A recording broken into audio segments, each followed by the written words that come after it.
Hunter, who I've known probably since he was about that tall, and boy, that boy has done some growing, huh? He has. Ken, thank you so much for coming in. Obviously, this is broadcast. KLEX is the broadcast partner for CMN. You've been doing this a number of years. It is so important for the community. Tell us why.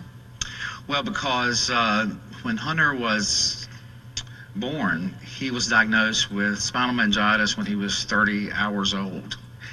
And he was at Rapides when that happened. And this is very, very rare to find a baby with spinal meningitis. And Dr. Castor came over and rode in the ambulance with him to get him here. And it was touch and go for several days. And but he ended up improving, and just our same story, our stories like everyone else's. You know, the nurses were great and we became family. But he stayed in the NICU for 21 days. But he wasn't a preemie baby. He was not a preemie baby. He was, I think, 7 pounds and great length, as you can tell. Yeah. But it was a miracle that a nurse saw him having what she thought was a seizure, and called the doctor. And so he was here. That happened about 2:00 in the morning, and he was about 30 hours old, and we had him at Cabrini in just a few hours. Wow, and the care and the compassion, it's wonderful. And then we talk about the extended family, obviously for his mother, but then for the grandparents, and it has a trickle-down effect. It affects everyone in the family. It does, and I can actually tell that story now without crying, because for years I couldn't tell it. Mm-hmm. Because it was such a roller coaster ride. Right, you know, emotionally. Well, you're back here again, and only recently have you found yourself living one of those Children's Miracle Network stories. Correct. Hunter, good looking, big, robust, healthy football player, doing well in school, got everything going for him, and then what happens? He was having blurred vision and double vision one day in school, and he went to Tracy Gray, which is at Gina. We live in Gina. At the school-based health center, the nurse there. Correct. And so she called Anna, Hunter's mother, and my daughter, and says, I think you need to get him to the eye doctor. And so we did the next day. And we took him to a local optometrist here in town, and he comes out and he tells Anna, he says, he has fluid, his optic nerves are swollen.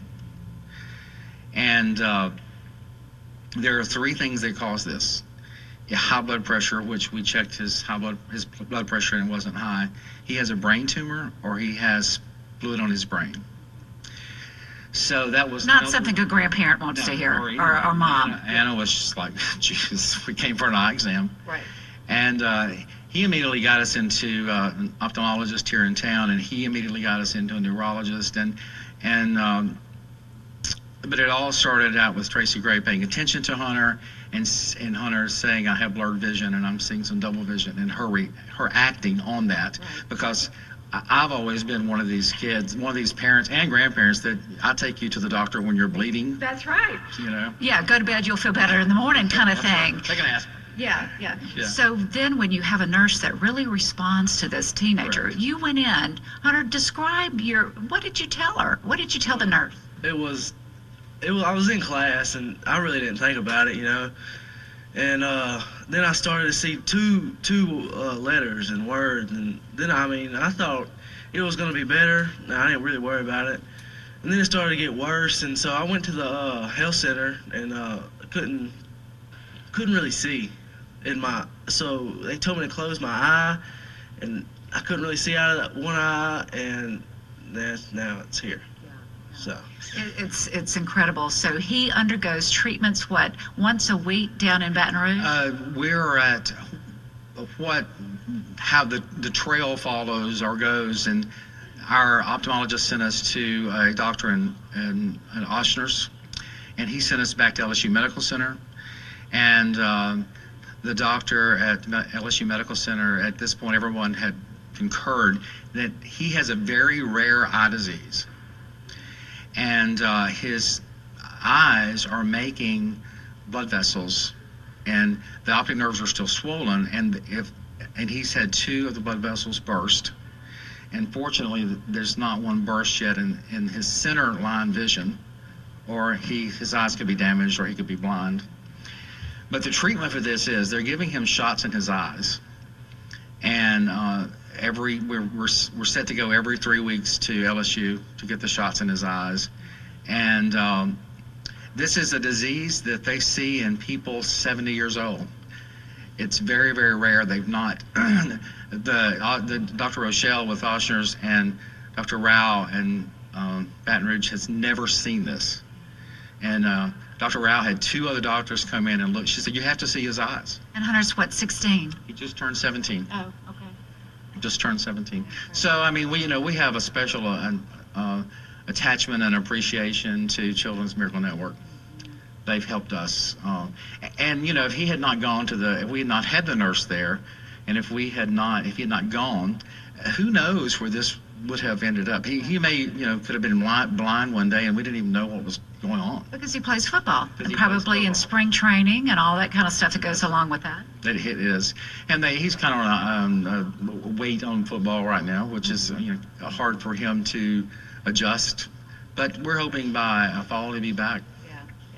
Well, it's an incredible story. I know I've heard about the premature, and I've heard about this.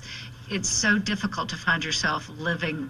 Again, the Children's Miracle Network is providing his health. But again, I know y'all live in Gina, and you can imagine that you're just one family of so many that take advantage of those great services.